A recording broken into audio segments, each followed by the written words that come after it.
I live my life wrong, and I don't want this to happen to you.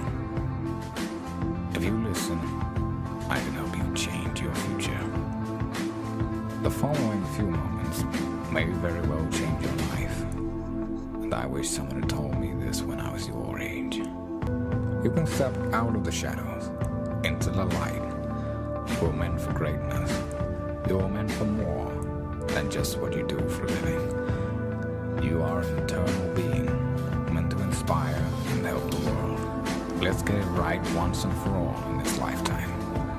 Just love more and more, every day in every way, and never give up, regardless of how challenging your destiny in life will be. The world really needs you now more than ever. Together within humanity, we will defeat evil once and for all.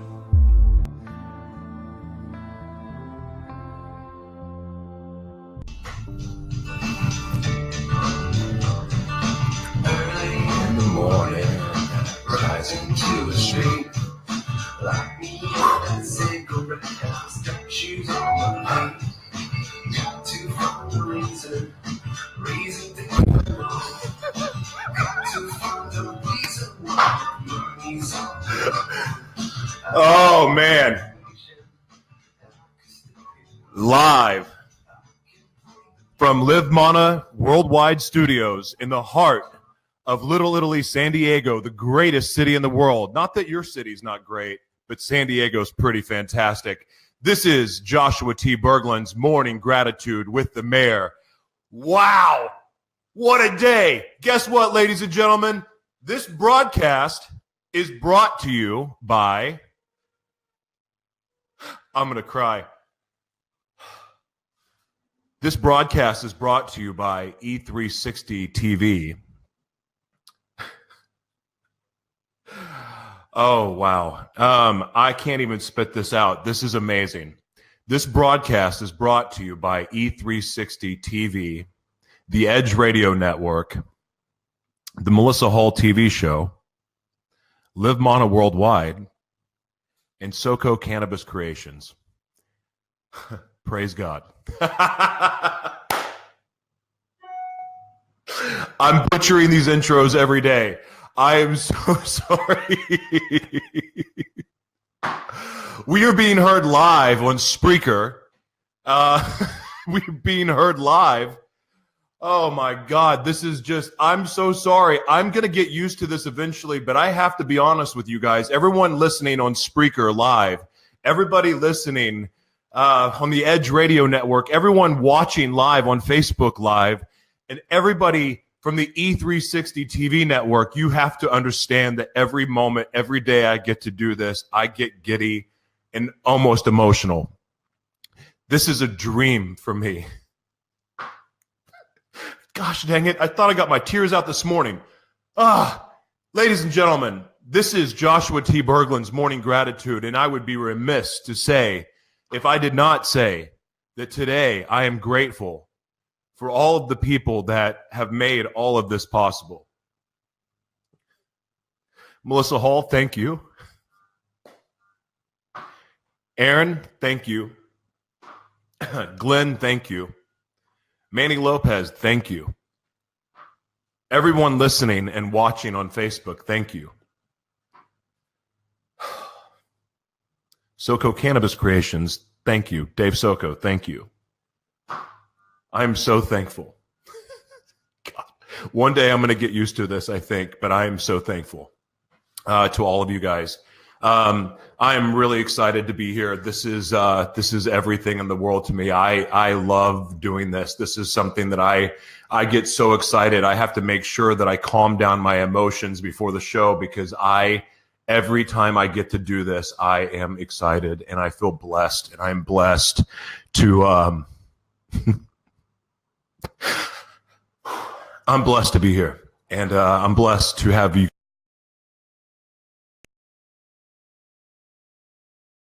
Guys, I'm just really, really grateful to have all of you here, everybody listening on the Edge Radio Network, everyone listening live on Spreaker, everybody watching live on Facebook Live, and everybody from E360 TV. Thank you so much. I'm going to have an intro soon, so I don't have to butcher this anymore. But I am so thankful for all of you. Good morning, Veronica, Kim, Mary, Aaron, Carl, Jane, Brian, great to see you. Ivan, great to see you, my man. Jane Stewart, great to see you. God bless you guys. Thank you for joining the show. If you're listening live on the radio right now, you can come check us out on Facebook Live. Just look up Joshua T. Berglund. Look up Joshua T. Berglund's Morning Gratitude. I think you can go to E360 right now and see us live. It is just an absolute amazing day, and I'm so blessed to be here. There's a lot to get into today. It's just terrific. I was at Manny Lopez's.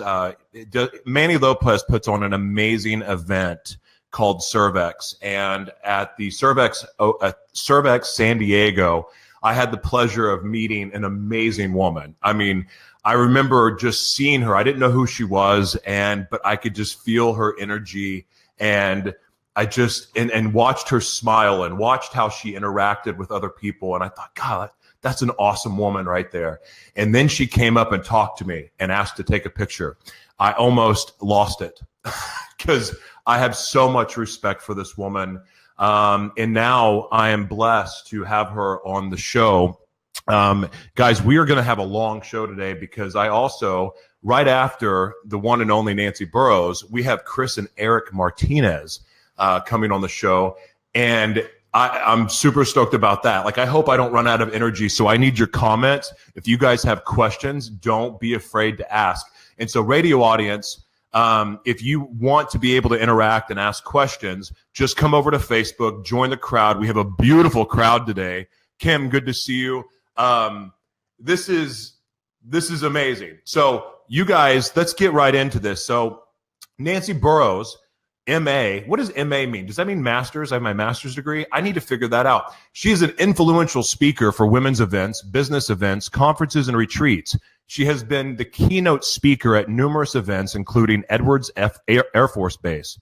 Nancy is a transformational relationship coach and the author of Power of the Question, 100 Questions to Strengthen Your Relationship. She is the CEO and founder of Nancy Burroughs International. Nancy has a master's degree in marriage and family therapy and is a certified life coach, as well as being certified in both NLP, I need to learn about this, and timeline therapy. Since 1997, she has been passionate about creating a space for people to heal their past, step into their personal power, and live their purpose. Amen. I'm excited about this one. As a professional speaker, has given over 500 speeches.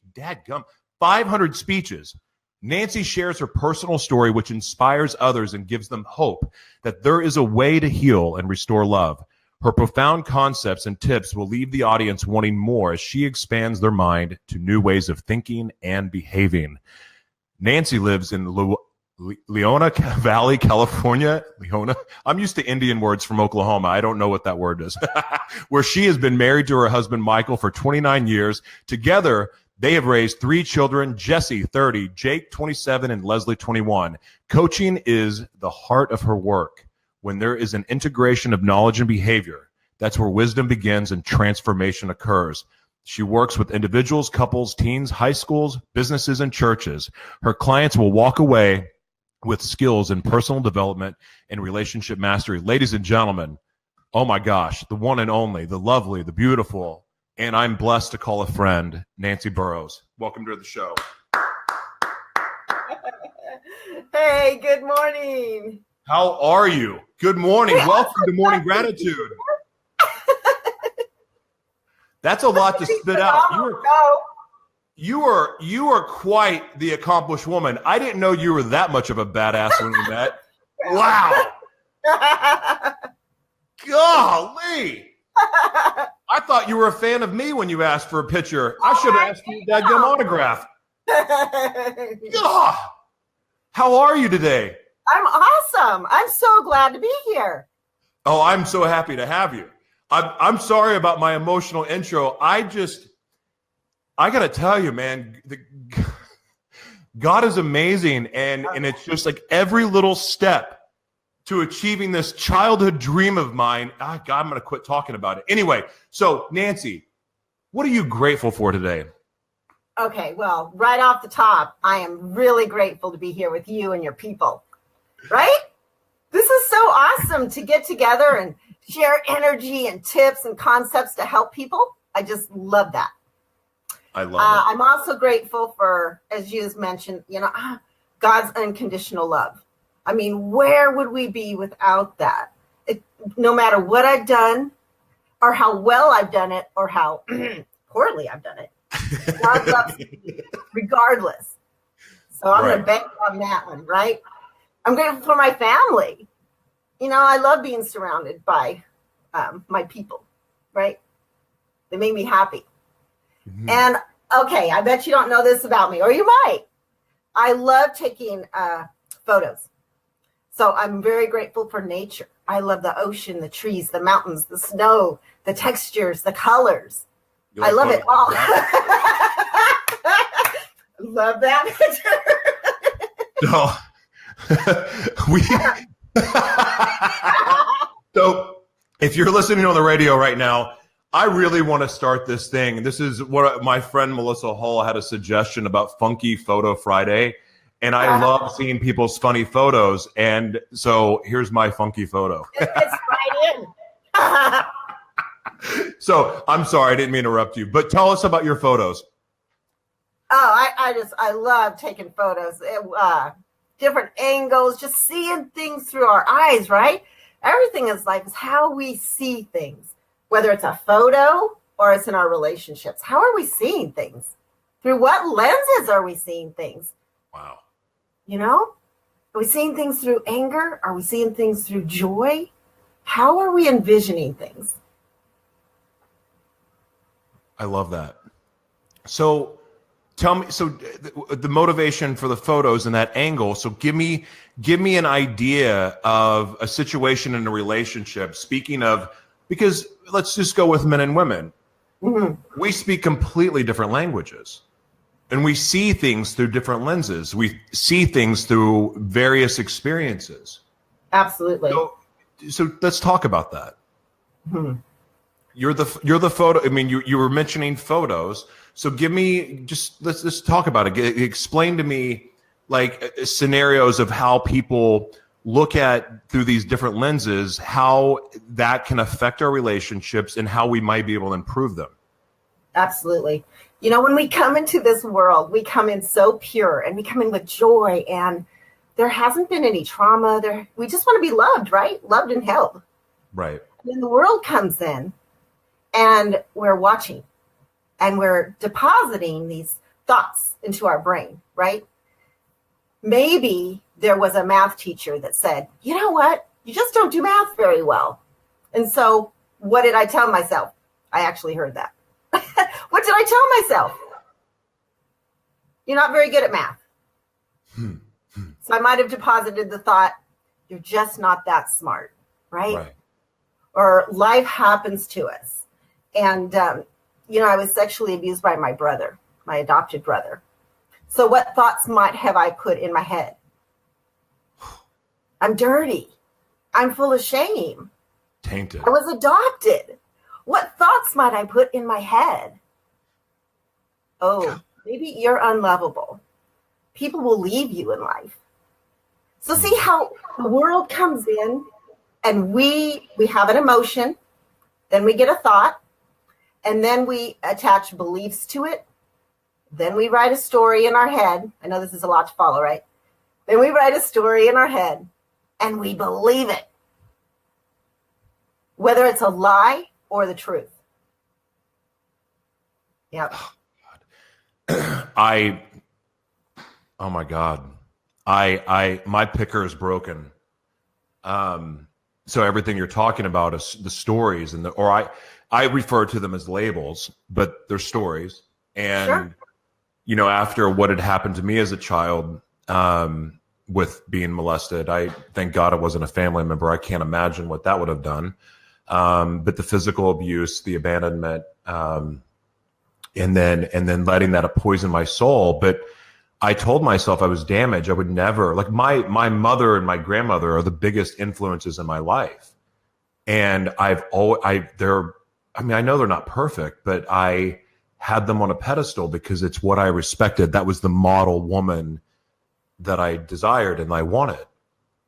but I never strived for that Mm-hmm. because I didn't think I was worthy. I thought I didn't deserve to have what I respected and wanted. I settled in my mind. I made choices based on, oh, she'll love me, she's whatever, like she'll make me better, or this is this. I would tell myself stories to make up for the fact that I felt inadequate and that I didn't deserve to have what I wanted. And it's amazing how those stories that I told myself, how it shaped me going into a relationship, my first marriage, that I should not have ever been in. But I thought, oh, I just found out that I had a 3-year-old daughter, moved back from Florida to Oklahoma. And I started telling myself, well, she'll make me be a better father, because I thought that I couldn't be crazy and fun and free spirited and be a good father. Uh-huh.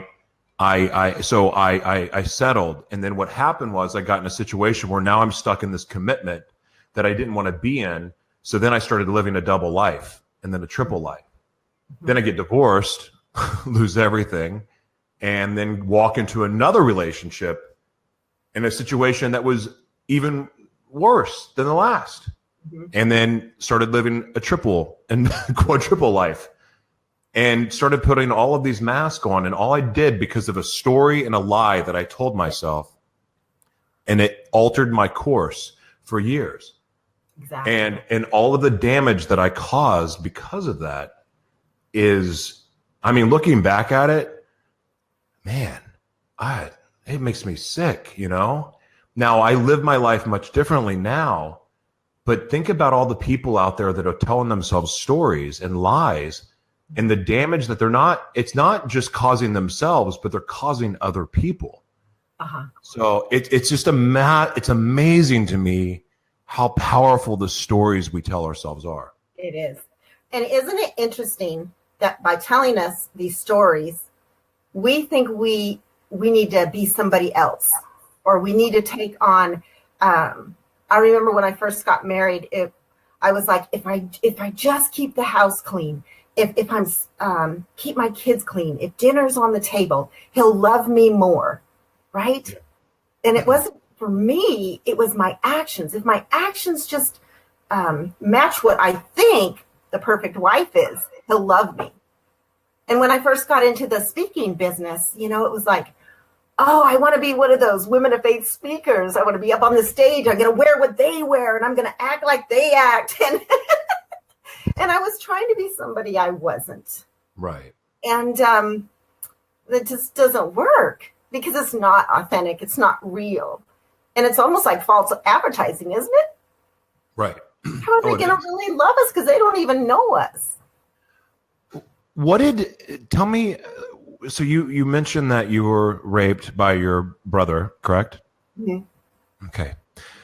When did you start the healing process? Like how long did you allow that to soil and remain inside before you started screaming out for help? That's a really good question. Actually, if you would have asked me when I was in my 20s, I didn't remember any of it. And I got into college and I was taking a psychology class, and it was a final. And they asked on the test symptoms of being abused. And all of a sudden, they started resonating with me. And then there was this line that said, lighting a fire. And I had lit a fire. Now, I didn't mean for the fire to be big, but it took a tree down, actually. So, yeah. See, remember back to that unconditional love part? You don't have cats, do you? No, I was, no, it wasn't. I was just playing with matches in lighting pine needles on fire. I didn't win that, so it wasn't intentional. So anyway, back to the test. I just broke down in the middle of the test, and then all the memories came back, and I actually shut it down. Then I got into my master's degree and we hit the topic again. I'm good with my stuff, so I'm going to just let it out there because I don't know who's watching and I don't know who needs to know this, but our mind is extremely powerful. It holds memories, and if we don't take care of them, they just grow and manifest, right? So when I was going through the master's degree and studying it, I actually saw spiders in my bed. Spiders that didn't exist. Yeah.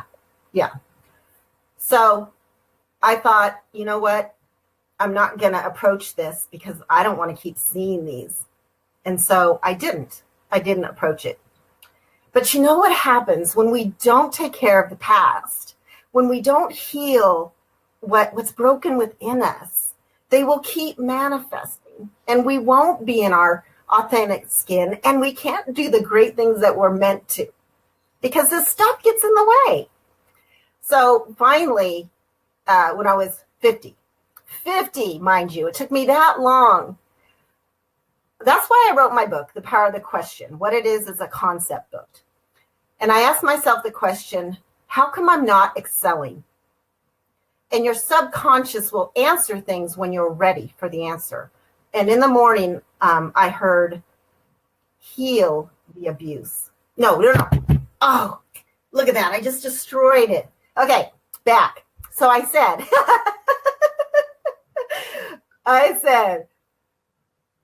how come I'm not excelling? And in the morning, I heard, you think you're broken. You think you're broken. So then I followed it up with, what do I need to do so I think I'm not broken? And it said, heal the abuse. So I dialed up somebody who I knew was good at that, and I faced it. And you know what, Josh? We just don't know how captive we are, what a prisoner we are, until we heal what's broken. Like, this is why you feel my joy. This is why I can radiate it out, because I carried that weight for so long. And now I'm free. So let me ask you, in your experience, and you're very, very accomplished in what you've done. For me, I've always been confused by, like, the sexual abuse triggered thoughts that did create nightmares, but they weren't nearly as, they didn't F me up as much. It didn't F me up as much as the physical abuse, the feeling of, and look, I've forgiven my father, but this just be the truth here. Like, the feeling of his hands around my throat. I can still feel them to this day. When I'm attacked, my first instinct is go right, like, I can't even say it, but just go for the throat. Right. Whether it's verbally or physically. Like, I say on the show, I mean, people that have listened to the show now for a while, I'm sure they've heard me say bite people's faces, but I say that kind of joking around, but truthfully, there's something deep seated there, in the sense that that's what I go for, is the jugular. And because I think the physical abuse has damaged me way more than the sexual abuse did. Is that common, or what do you know about that in your experience? It's all damaging, and each person is different too. Sometimes people will tell you, it's the verbal abuse. It's the verbal abuse I can't get over, because the thoughts are so deposited in there. Right. Yeah. So I think every person takes things differently. Yeah. I really do. Depending who they are. The irony too, in the event that we met at, is, I don't know anything about orphans and that system at all, the foster program. I didn't know anything about it until the first Cervex that Manny Lopez put on. Then I met Lauren Harris there, and then, and now all of a sudden I have all of these people that are coming into my life that have been part of the foster care system. And the one thing that we have in common is the abuse. Yes. And it's so heartbreaking. It's so heartbreaking, because you look at adults. I remember being a kid, and I was raised at the country club. I was 7 years old and got to like frolic around the golf course all day long and was just be friends with everybody. But I was around adults, and that was my babysitter. And so, but we look to adults, we look to people that are older than us and wiser than us to protect us and to give us wisdom. And when we offer that trust to them, and then to have them use it in such a negative way, it's amazing what that does. How did you heal from your abuse? I called a mentor up who was actually a facilitator for Clemmer and Associates, and I had known him, and he had me share my story. And like I said, there's a masterful counselors, therapists. There's this intuition sometimes that we have, and then when we feel it from somebody, we say it because we accept that intuition that we have. And He must have had that with me, because I told him about the fire, and I felt a lot of shame about that. I mean, a ton of shame about that. And you know what he did, Josh? What? He laughed. He laughed. And that was so healing for me, because I didn't feel so like, you huge sinner. Like I got to be human. Like it was an accident. I didn't mean for that to happen.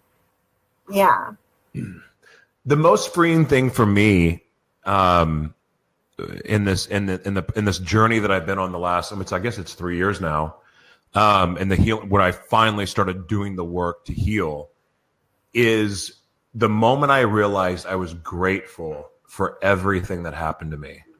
Like I was able to look, and the self-inflicted stuff I can't say I'm grateful for, because, well, it's really, really hard I can't wrap my head around what in the heck I was doing to myself.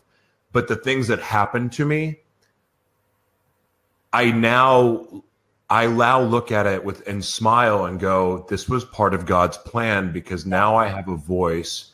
I'm being blessed with a platform to speak out and use my voice to encourage people to have a voice and scream out. Like, you don't need to wait until you're 36 to get right.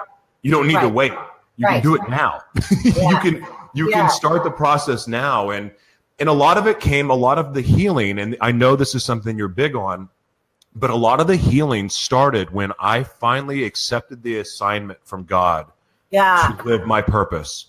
Amen. When that happened, and so in the irony in that, and it's still baffling to me how living my purpose and my pain kind of met in the middle. They started working together. What a mind-blowing thing. Like, my pain is part of my purpose, in which brings me the most joy in this world. Yes. What a freaking concept is that? That's amazing to me. Right? Like, what? It's crazy. Yes. So I want to talk about this. So how did you, like, for you, because you have like mastered the living purposefully. Yes. What made you get into that? Like, where'd the motivation come from? Okay. So one of my themes is love. I'm very much about love. And after 17 years of marriage, my husband and I separated. 17 years of marriage. And I really hit bottom. I began to question, what is love and how does love behave? So this became my quest. What is this love thing, right? How do I interpret when my birth mother gave me in the name of love? When my brother said, I love you, how did what kind of love is that, right? Right. So it became confusing. So after 17 years of marriage, one night I came home from a conference. I was stoked. And I came home. Did you say you were stoned? Stoked. Oh, stoked. Okay, sorry. I get it. My bad. And Shout out to SoCo Cannabis. Sorry. no. And so I drove home, and what did I come home to? I came home to a dark, lonely, and empty rental house. And I got to tell you, it was just like my life. And I hit bottom that night. And I cried out to God, "Dear God, where are you?" And you know what I heard? What? Nancy, I've always been there. Oh, it was a huge wake-up call for this woman. You know, I've always been there for you, but you haven't always been there for me.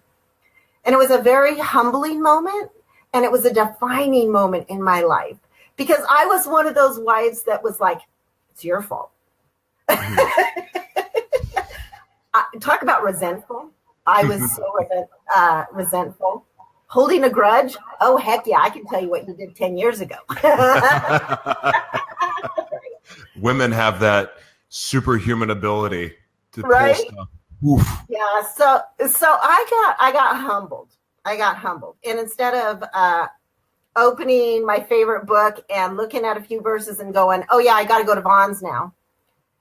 You know, it says that these are living words, that these words come off the page and they can just go deep in your soul and change your life. And when I read, love is patient. Love is kind. Love doesn't hold grudges. What? Love isn't resentful? What? So I got really humbled. And I decided to, you know what? I'm going to take responsibility for me. What if I take responsibility for me? Will that influence? Will that change the dynamics of our relationship? And so we got back together and we gave it a go. It's not like it was perfect, right from the get-go, but it's so much better when you just come from this heart of love. And I just really want to validate about how we can change and accepting what's happened. I even have this philosophy that I think God is, okay, this is my thoughts. I think God is almost complimenting us because he said, you know, Josh, I know you can handle this. Nancy, you've got this, and I will be there for you, and I am with you. But I need you on my team in this certain way. And I know that you're going to help people. And so I'm like you. I want to embrace that. We know what it's like. We know what it's like to have the pain and the struggle and the fight. And then we know what it's like to have that freedom, right? Yeah, absolutely. I remember for the years go, where's God? Where's God? Where's God? Yeah. Mm-hmm. But in looking back at it, when I finally was just shut up and learned to listen, I realized that he had been there and he had been trying to talk to me, but I said, no, I want this. I want that. I want, I think they call it, what is it? The fleshly desires or whatever. Everything to escape my head because I didn't want to deal with my crap. I didn't want to deal with my baggage. I didn't want to deal with the hurt because it felt so much better to numb it. Yes. And like whether it was sex or cocaine or just, and alcohol's never really been my thing, but like even alcohol or anger or a rage, like the rage felt better than tears. Like people make fun of me. I get made fun of all the time. I cry, but I have 36 years of built up tears that are been waiting to come out. Like, yeah. God has shown me this opportunity my whole life. And so now every one of these moments and every one of the milestones and every one of the setbacks that I have, I just know that it's going to be okay. And I trust in his plan. I got fired on my day off from a radio station. Like literally. So this is the truth. This is true. This is an honest to God story. I was so excited because I got picked up by a radio station that's heard globally. Not going to say their name, but Joe, hello. I know you're listening. And then after a week of just doing like, wow, it was fun. And there were some kinks and bugs, and heck, there still is. I still can't figure out the intro thing, but because every day something new happens that I want to talk about in my intro. But on Saturday, I got a call from Glenn, who is with the Edge Radio Network, and he offered me a position to be on their station too. Well, I thought, well, this is great. This is an affiliate station. Now I'm going to be on 2 radio stations. Well, guess not, because I got a call going, you're fired. Or not, it didn't say you're fired, but basically you're terminated from the station. Mm-hmm. And I'm like, well, what the heck? I didn't know. And so we had a talk, and then I was given an ultimatum to choose between that radio station and the Edge Radio Network. And one was a startup. But something I prayed about and felt in my heart, you know what? This is not about how big the audience is. This isn't about any of that. This is about doing his will. This is about doing what I was created to do. So I chose to go with the Edge Radio Network. And there was a drop off, obviously, in listeners. But last night, I found out that this is now powered by E360 TV. But even in that moment of getting fired, right after I thought, oh my God, I've achieved a lifelong dream, and then I get canned, I go, you know what? I just trust. I just trust that God is going to do what he has my best intentions at heart. Absolutely. And knowing that, I didn't miss a beat. I mean, mind you, I'm still figuring things out, but as far as my enthusiasm and my passion and my love for doing this show and getting to speak with people like yourself, that didn't change. Yeah. If anything, it was elevated, and I was encouraged because I was being supported by people that believe in me. Yeah. And for 30, I mean, however many years, I don't want to do math right now because I'm going to butcher it, but the point is that 98% of my life was about not feeling inadequate and not feeling like I was good enough and not feeling like I fit in and not feeling like I was supported and loved by anyone but my mother. But I mean, and to finally be able to just step into that purpose and have these amazing people come in my life that truly care and want me to help me get to where God wants me to go. We all have separate missions in life, and each mission is our own. Yep. But the more we live our purpose, the more steps that we take towards living our purpose, all of a sudden people start to come into your world, into your hemisphere that are with you in your journey. And it may be for a week, it may be for a month, it may be for a few years, or it could be for a lifetime. You don't know. But the beautiful way of one of the most beautiful things in the world is watching God work when you do what you're called to do. Absolutely. So I want to ask you something. People ask all the time, how do I know what my purpose is? I know there's a few of them on here right now because they ask every day. Like, how do I know what my purpose is? What do you have to say to that? Your purpose, you've been given gifts and natural abilities, right? So right. I would look at those. Look at those things. Look at those things that you're really good at. Sometimes there's a great saying, if you are in the frame, you cannot see the picture. If you're in the frame, you cannot see the picture. So sometimes what that means is we're just too close to ourselves sometimes to see. So imagine going outside that frame. Mm-hmm. That's why we get to imagine. Mm-hmm. So this is how I found out mine. I was working for Manpower. It was a temporary agency, right? Mm-hmm. And they sent me into another temporary agency, and they wanted me to be a spy, right? Spy? A spy. Espionage? Yes. Many Wait a second. Are you sure your name's not Nancy Drew? Does anyone remember Nancy Drew? Right. Okay. And so I went in and they interviewed me, and they said, if you could be anything, what would you be? And I said, you know what? I just want to be a speaker, and I want to speak about something I'm passionate about. Whoa. That was way back when, right? Oh, wow. So if you take yourself out and let yourself imagine, dream, if I could be anything, regardless of money, how I perceive myself, regardless anything, what would I be? Yeah. I love that because I did the same thing. I told this story, I think, in one of the other shows I did when I was crying my eyes out about, I was when I bought the microphone. And, Oh, yeah. And and all of my guys I worked with and golfing buddies and we were always obsessed with talk radio. We always talked about talk radio. We had our favorite shows and we would do bits and I always say, man, I swear to you, if I could do anything in the world, I would be a radio host. And I would just say it but also say it without the belief that it was possible. Uh-huh. Because I'm like, I'm in Oklahoma and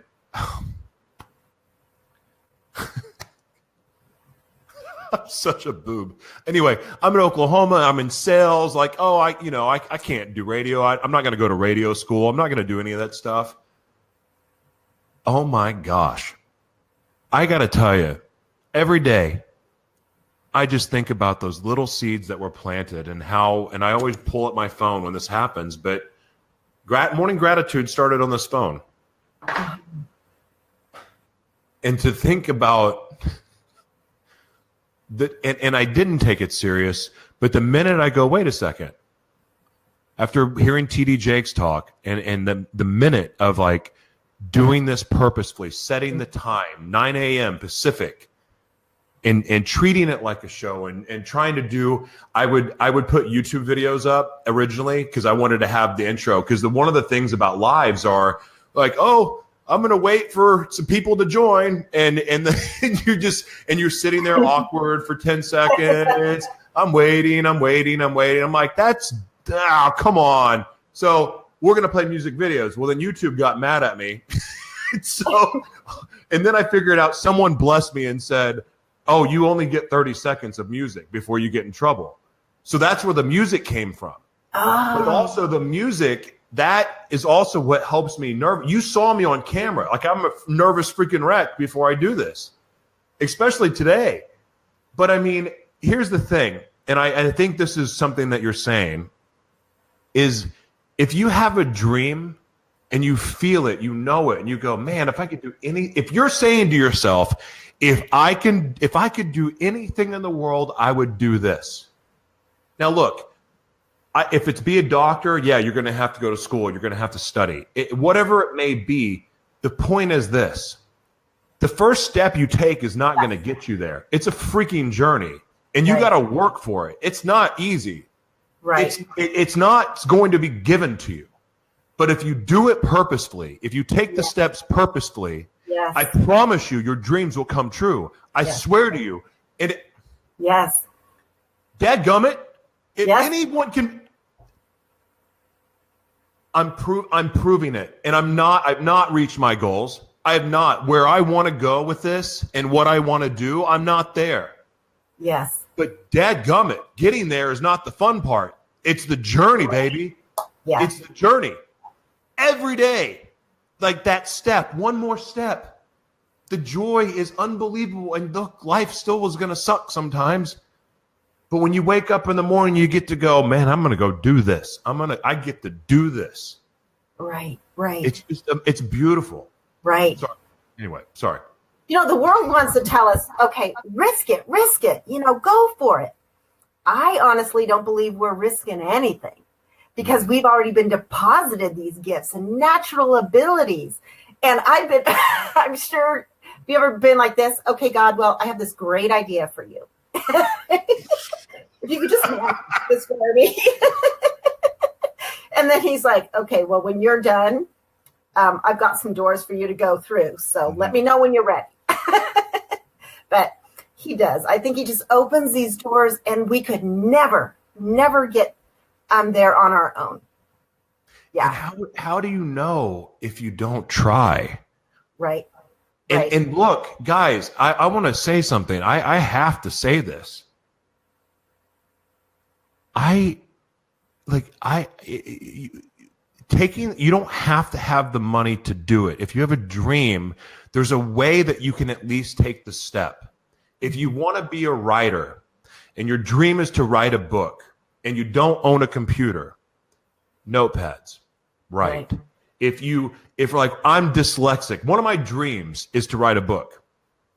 And every time I sat down to try to write a book, I'm like, my ADD went crazy and I would start confusing words and freaking out and going all over the place.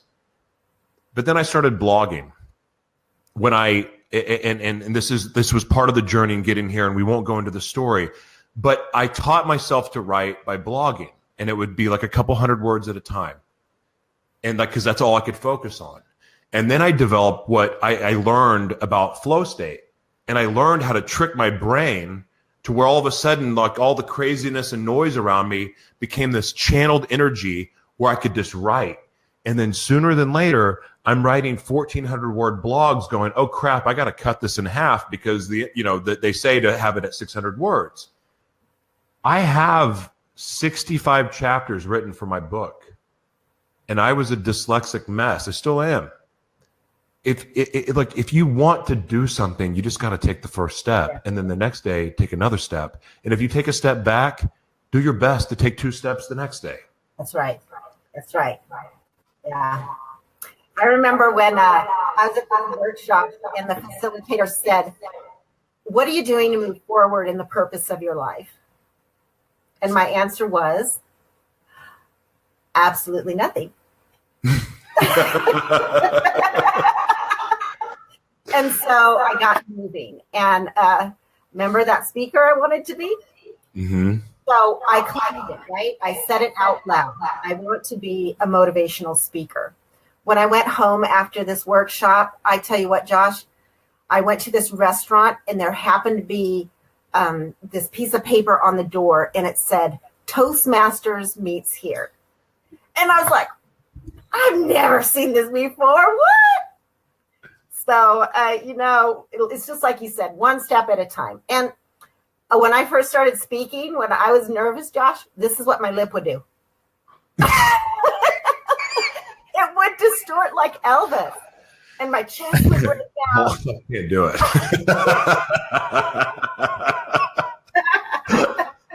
But really, honor what's in you. And it'll work out. Right? One step at a time. For me, it was one speech at a time. Why do you think I spoke 500? Because it took that many times. That is quite the accomplishment. Really quick, I want to give a shout out to the Edge Radio Network and everybody listening live on Spreaker, and an absolute welcome to everybody from E360 TV. Thank you guys so much. I want to give a shout out to our Facebook audience, all of you lovely people, Lucette, Denise, Eileen, good to see you. God, people from all over the world here. Avi, my man, Monica, Glenn, good to see you. Wow, what a beautiful crowd. Trisha, great to see you. Carl, welcome everybody else that I can't see on the screen. Thank you guys so much for joining us and our amazing guest, Nancy Burrows. And up next after Nancy, we have Chris and Eric Martinez, which will also be fantastic. So what's next for you, Nancy? What do you have going on? I claim this year is my launching year. So I'm like you, I'm going to start doing podcasts and webinars, and social media is really just booming these days, isn't it? And how fantastic. Look at the names that you just named and where they're from. We can all over the world. Yes. The UK, we've got people from Jordan, like not Michael Jordan, the country Jordan. People from all over the United States. We have somebody from China and Tokyo that joins. It's just, yes, it's amazing. It's so amazing. And here's the thing. Here's what the coolest part about social media to me is, because it's got its flubs and flaws, and there's a dark underbelly of it, of course. But the point I'm trying to make is, social media shows that we are all God's children. We all have passion. We all have purpose. We all have a voice that needs to be heard. It doesn't matter where you're from and what you look like, who you love, and who you worship. You all have a voice, and you all have a message that needs to be heard. And this show is obviously blessed to be able to help people do that. What's up, Nick Harris? It's blessed. Good morning, John. It's blessed to be able to help people share their stories from around the world. But the point is, Canada, what's up? The point is that we're all the same. Like, we are not different. Right. And so I hope that when you guys go out in public, if you're somebody that does have reservations or may discriminate a little bit, I'm hoping that social media and shows like this, I'm not patting myself on the back, but I'm just looking at the screen in front of me. And I know where people are listening from around the world on Spreaker, in the Edge Radio Network and E360, people from all over the world. Like, this is proving that we all have a common interest in living our passion, living purposefully, and using the gifts that God gave us for good. Absolutely. Yeah. That's why, I'm so passionate to help people heal what isn't working inside. And it took me a long time to find it, and it really does.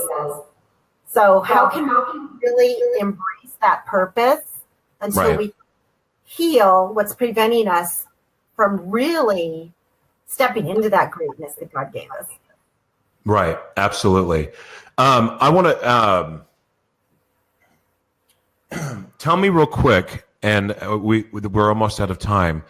Tell me about your morning routine. What do you do every morning to prepare yourself for the battle you take on? Because anyone that's living as purposefully as you are and living with the Spirit, I know you get attacked. You suffer attacks from the enemy as much as anybody. And the more you step into your purpose, the more attacks you get. What do you do to prepare yourself each and every day? Okay.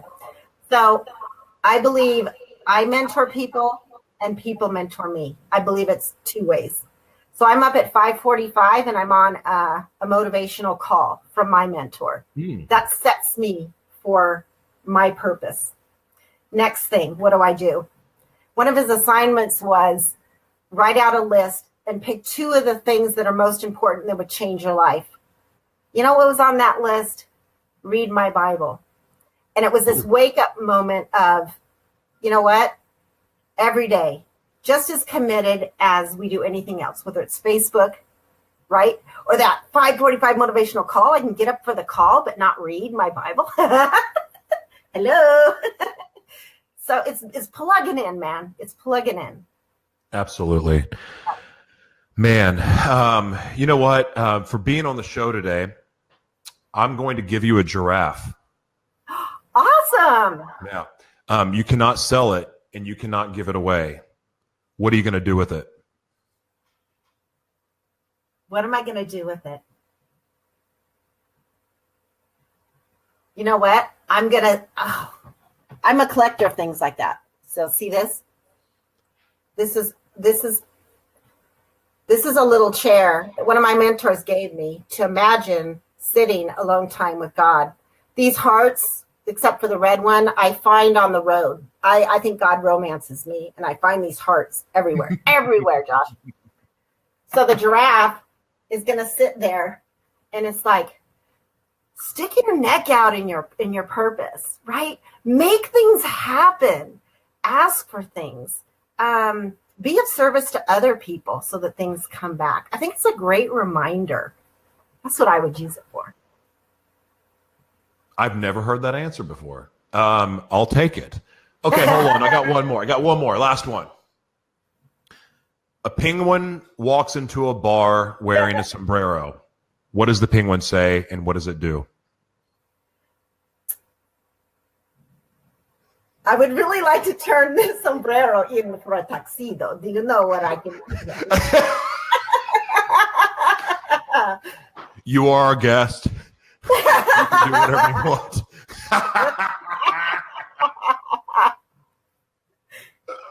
I quit. Oh my gosh. Nancy, I love you. You're amazing. I'm so blessed to call you a friend, and thank you so much for being on Morning Gratitude. I want to have you back on so we can go deeper into purpose and your other projects and promote your podcast. And look, you're a friend of the show. Anything we can do to support you, we are going to do. Awesome. Thank you, Josh, for having me. God bless you. Amazing. Oh, God, bye. Oh, man. Wow. That was fun. You know what? Sometimes, look, so if for the new listeners on Spreaker and the Edge Radio Network and the people watching on E360 TV and the people watching on Facebook Live, look, you guys know that if you're familiar with the show, sometimes there's laughing, sometimes there's crying, sometimes there's insanity. It's going to be all over the place, but it always comes back to gratitude. And that is gratitude and joy. That's gratitude when things go your way. It's gratitude when things don't. It's gratitude through pain. It's gratitude through it all. And that's what it's all about. So sometimes we're going to discuss things that are a little painful. But we also want to show and inspire that, the broadcast again. This is, Be Live, fix your software. I'm going to Zoom. And if anyone knows Be Live out there, tell them I said that, please, because this is twice it's happened. But you guys know that, look, I'm hoping with everything in me to, with these guests and their messages, that it inspires you and shows you that you can get through anything. You can get through anything, and you should never quit. You should never, ever give up on your dreams. I am super stoked to have our next guest on. These guys are awesome. This good song. I don't know. Can you guys hear that? It's not very loud. Hold on. Let me crank it up a little bit. Yeah. Man, these next guys, the dynamic duo, I'm sure you guys know them. And ladies, behave today, because I know some of you got a little crazy with my guest earlier this week.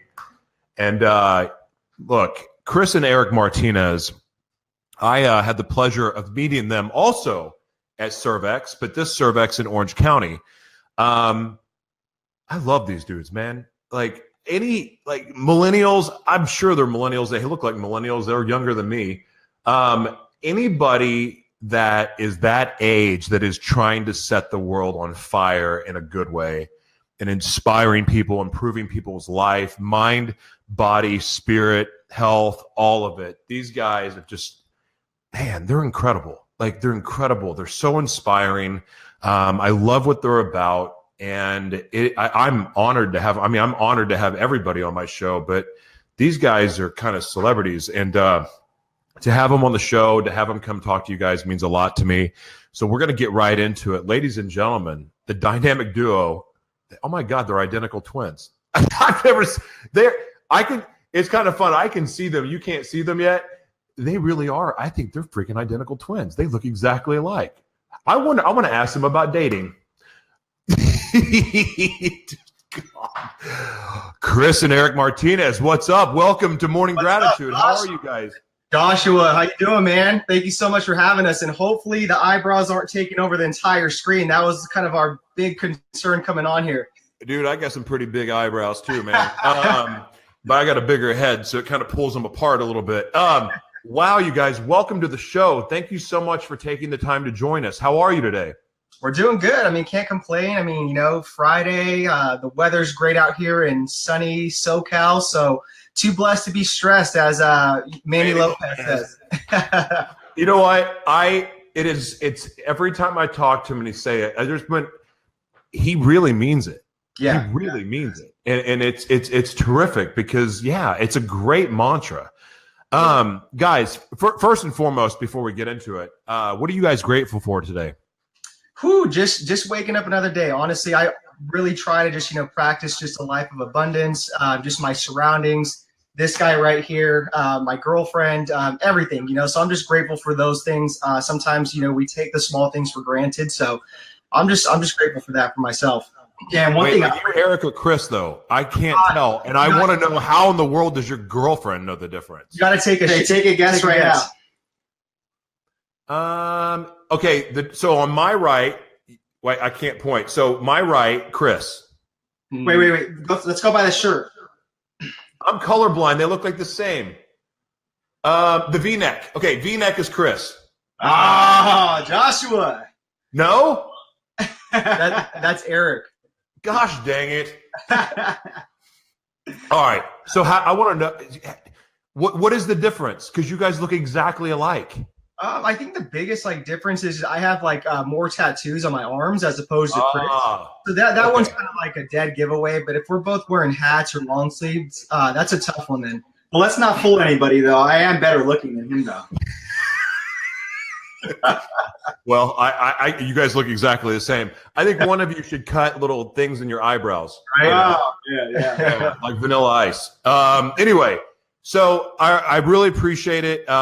You guys coming on the show. So tell me, what's going on with you two? I mean, you guys, the last I saw, you're doing webinars that are blowing up, and you do these amazing Facebook Lives. You have a fantastic book. Wow. I mean, what the heck? What are you up to? Yeah, thanks a lot, man. We're just on a massive mission right now.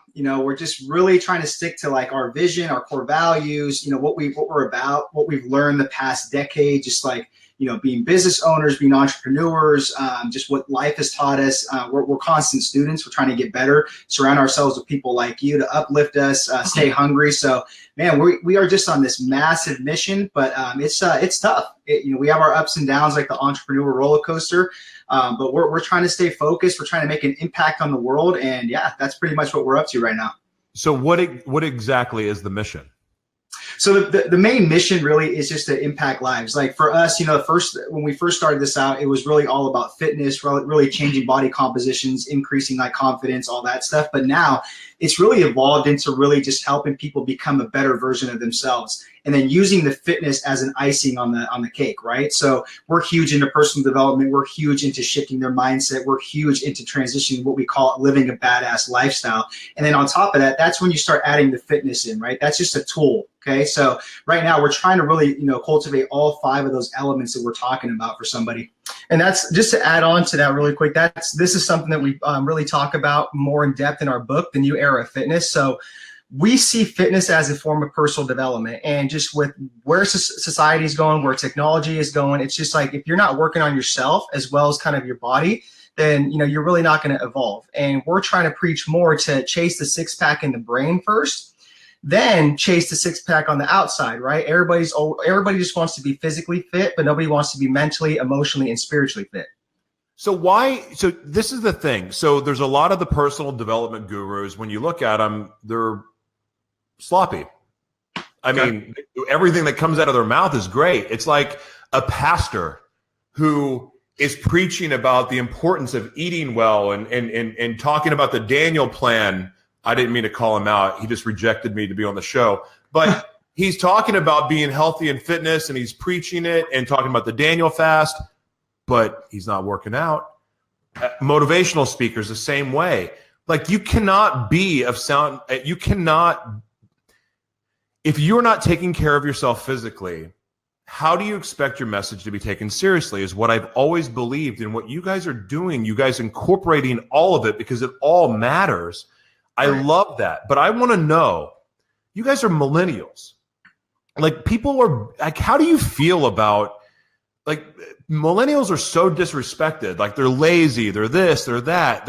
They don't take anything serious. They live in their parents' basement. What do you have to say to that? Obviously you're proving them wrong. You don't live in your parents' basement, do you? No.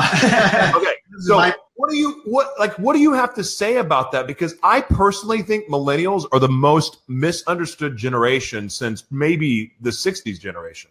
Yeah, so I want to touch on what you talked about earlier about the personal development thing and the gurus, and Eric can touch on the millennials thing since he's a minute older. So what you talked about in the personal development thing, here's the problem that I see is a lot of these people that they're preaching are not practitioners. They're not walking the walk. It's so easy these days to hop on like a video, a webinar, and just talk, but nobody is sitting there doing the actual work, walking the walk, right?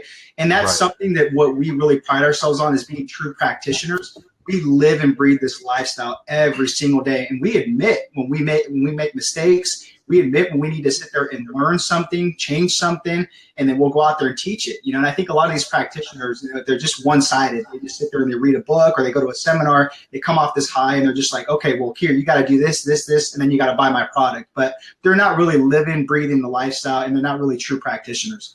And I think to add to your question about millennials, and I think you're spot on about that. A lot of millennials are really disrespected and overlooked, and they are looked at as spoiled, just instantaneous gratification.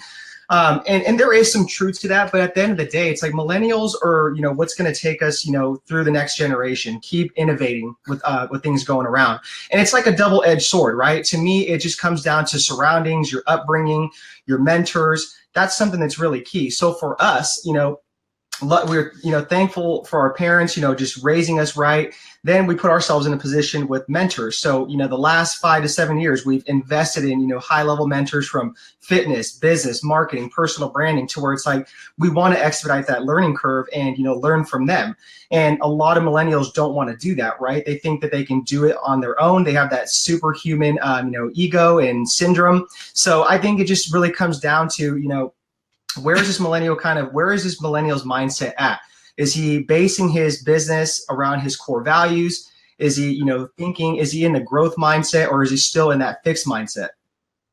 I love that. I read an article talking about millennials being misunderstood. And what a lot of people forget is, my parents, and in the way where I grew up, it was about, work hard and get an education and but it was also about spending money on credit cards and financing things. And then all of a sudden we had the economy crashed, and the millennials witnessed that crash and what it was like to do without. And the mindset of a millennial that I love, that I think is rubbing off on people my age and hopefully older, is the willingness to collaborate and work together. Yeah.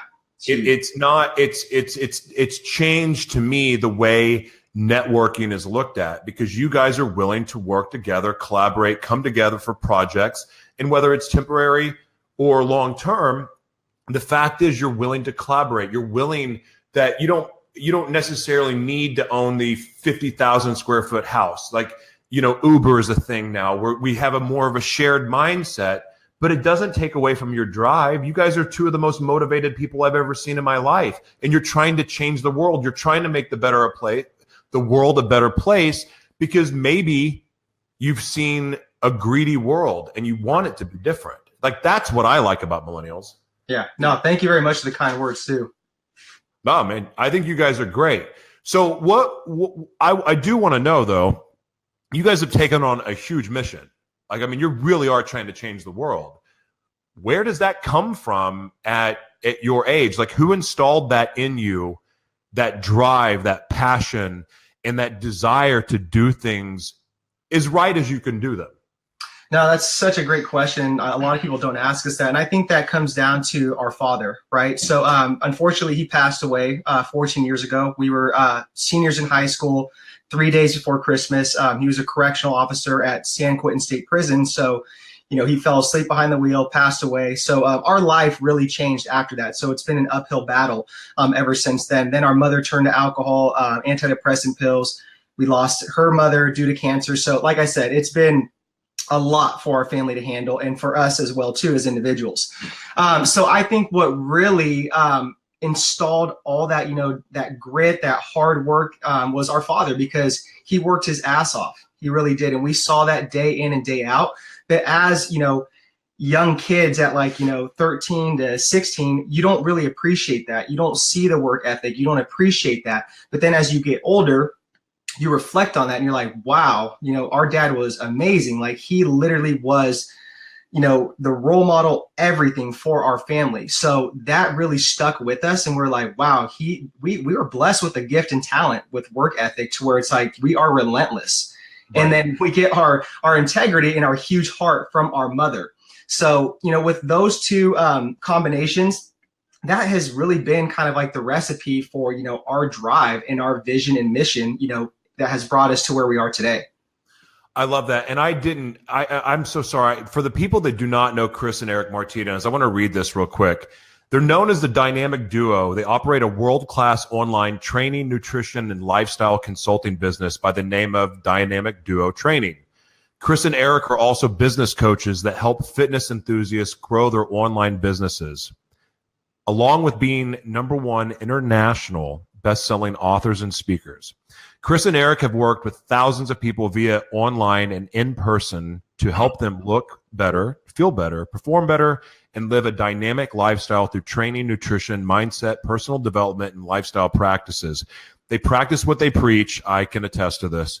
They practice what they preach on a daily basis, and that's to live a dynamic lifestyle, which in their eyes means to keep evolving in life, of that, training and nutrition. and to never live a static and complacent lifestyle. Be excited every morning and reach for the stars. You deserve it. Again, guys, I can attest to that. I've been watching your growth just since Cervex OC.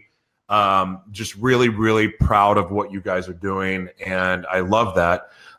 Who would you say is your biggest influence? Is it your father? I would say he's our biggest influence. Like kind of what Eric said, just seeing the day-to-day work that he did, waking up like at 4 a.m, coming home, taking a nap, and trying to be attentive to us and really keep us in a straight line to become the people we are today. He never missed a basketball game, never missed a soccer game.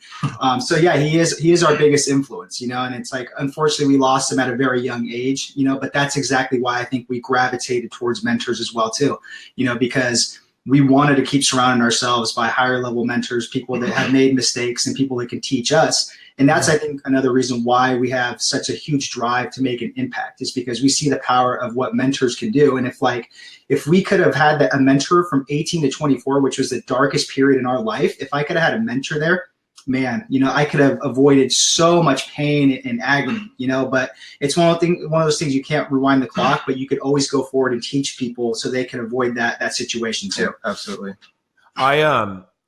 So we are in the social media age, no joke, because we're on social media now. But there's trolls and there's haters and there's people that no matter how good you try to do, they're going to come at you. I know you guys have haters because anyone that's trying to do God's work is going to have haters. How do you keep the haters, the people coming at you, the people that want to knock you down, the people that want to dismiss you because you're a millennial? How do you keep that from clouding your vision for your mission? Yeah. I mean, yeah, we get a ton of comments about our eyebrows, so I had to throw that out. There's probably one every single morning on YouTube.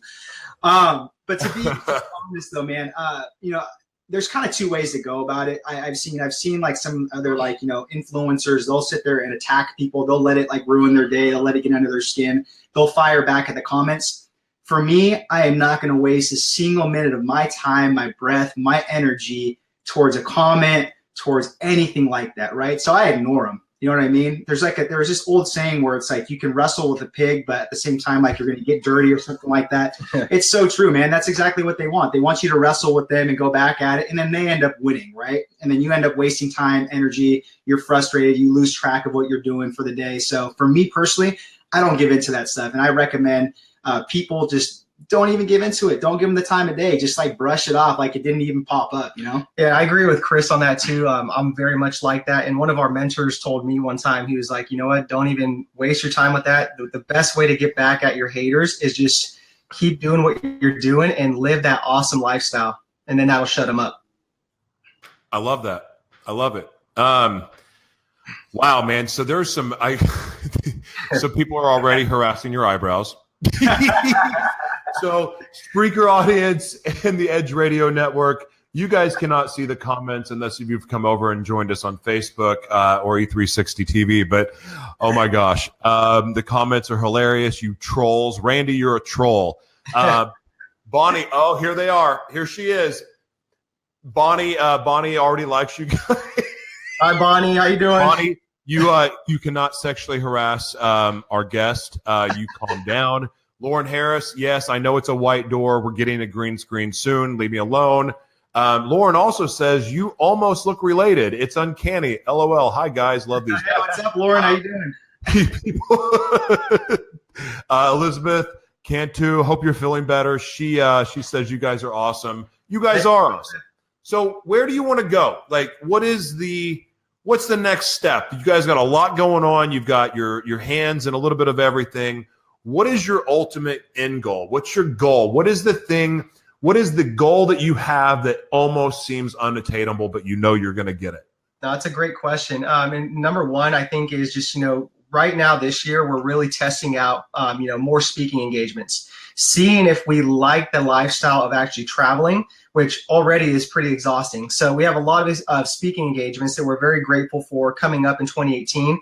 So that's going to be a great test. From there, Obviously, we want to keep pushing our book out there because that was a huge accomplishment towards us. And there's such a great message in that book to where it's like we want to keep pushing that out there, keep changing people's mindset with fitness and not having them look at it as black and white and under a microscope anymore. That it's more of like, a growth mindset. And like I said, it's more of a lifestyle type of approach. After that, I think just we want to keep pursuing our next endeavor with, coaching, these fitnesspreneurs, personal trainers, how to sit there and take their in-person business to online and actually scale their business. I think there's a huge gap for that. And we have a lot of experience with our business the last 8 years. We've had high-level mentors, coaches, to where it's like now it's our turn to sit there and give back to them, serve them, and teach them the right way to do things. Yeah. And so one thing, too, is I want to just like strangle this guy. That's the vision going forward. It drives me crazy.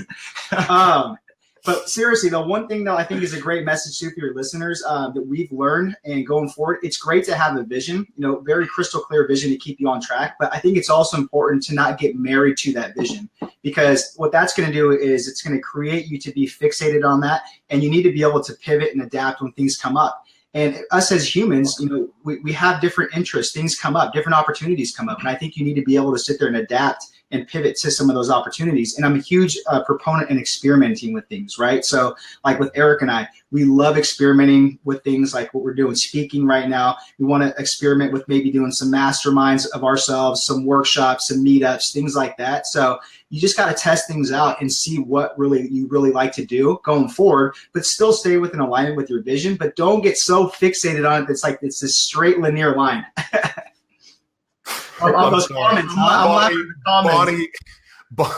Bonnie's funny. I love her. I don't sexually harass people. I'm just trying to have fun. I know. And she's also a twin. Good. That is great advice. Oh my gosh. I don't know if you guys can see the comments, but I can. And sometimes I cannot keep my composure. Wow, guys, I'm so grateful that you came on the show. Do me a favor, because your book is fantastic. It's just, it's in the other room, and I can't leave. But please plug your book in the comments, because I do really encourage people to read your book. And then also follow you on all of your social media. I'll make sure to plug all that stuff in the comments for people, because you guys really are, to me, like guys men and women out there that have kids that are growing up. These two are fantastic mentors. They're really, I really believe in them, and I just know that they're going to do amazing things in this world. I mean, they already are, but it's just going to continue to grow.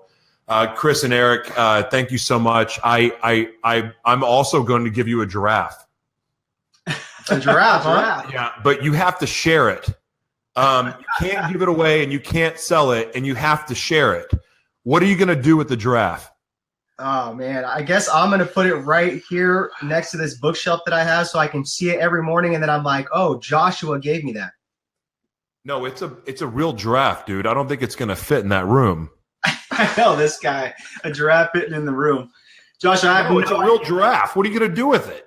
I don't know, man. I'm stumped on that now. I guess what I'll do with it is I'll ride it around LA to bypass all the traffic. How about that? Yeah. And if motorcycles can go in between cars, so can a giraffe. I like Chris's idea. Guys, hey, thank you so much for joining the show. God bless you guys, and keep up the great work, man. Thanks so much for having us, man. We really appreciate it. Thanks, Joshua. Keep up the great work, man. Thank you, guys. Bye-bye. See you soon. Man, I got to find a new question, and I got sunlight in my eyes. I'm going to have to start wearing sunglasses during the show. Walk the giraffe on the beach. There you go. Yeah, they live in LA. What the heck? Can you imagine? Can you imagine seeing a giraffe? Again, dadgummit. Be Live, fix your software. Can you imagine having a giraffe walk in the middle of cars on the 405? That would be hilarious. Or rolling down the Sunset Strip with a giraffe. I'd wear a cowboy hat, a Speedo, and cowboy boots, and I would wear a saddle and just ride it up and down Sunset all the time. I don't know how well the giraffe would do in San Diego. Anyway, Trisha, welcome back.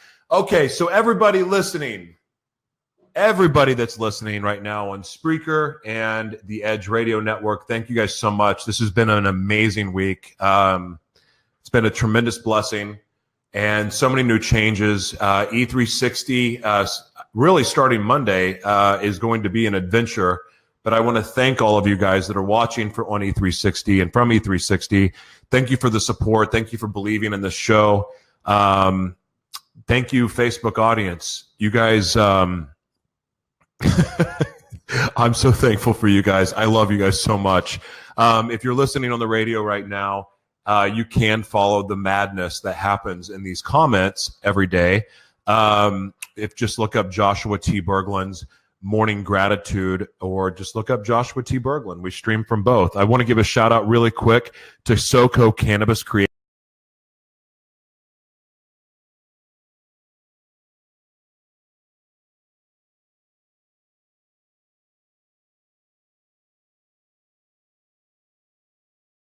Off again. Dadgummit, this is annoying. So anyway, one other thing. Cauliflower pizza. So as you guys know, I'm obsessed with this cauliflower pizza. It is the greatest pizza ever. I honestly, like, why would you ever order anything, you know, like from Pizza Hut or whatever, unless if they want to sponsor the show. But I'm obsessed with this cauliflower pizza. It's cauliflower crusted pizza. And I went to Ralph's and bought every one that they had yesterday. I'm obsessed with it. It's so good, and it's actually healthy. What would you imagine? But I've contacted them, and I've been harassing them about them sponsoring the show. And I got an email back from them. And so I don't know. We'll see. Stay tuned.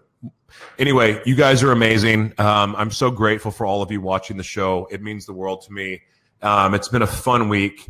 Next week, I think we are going to have a better intro because I swear to you, I have butchered the intro so bad every day. And it's just, I get so excited and giddy. Like, I need someone to do it for me. Anyway, I love you guys. Thank you so much. I'm so grateful for you and all of the support, the love, all of your shares, likes, comments, all of that stuff. Thank you again, Spreaker audience. Thank you again, the Edge Radio Network. Thank you, E360 TV. Thank you, Facebook Live. God bless you, and see you very, very soon. Bye-bye.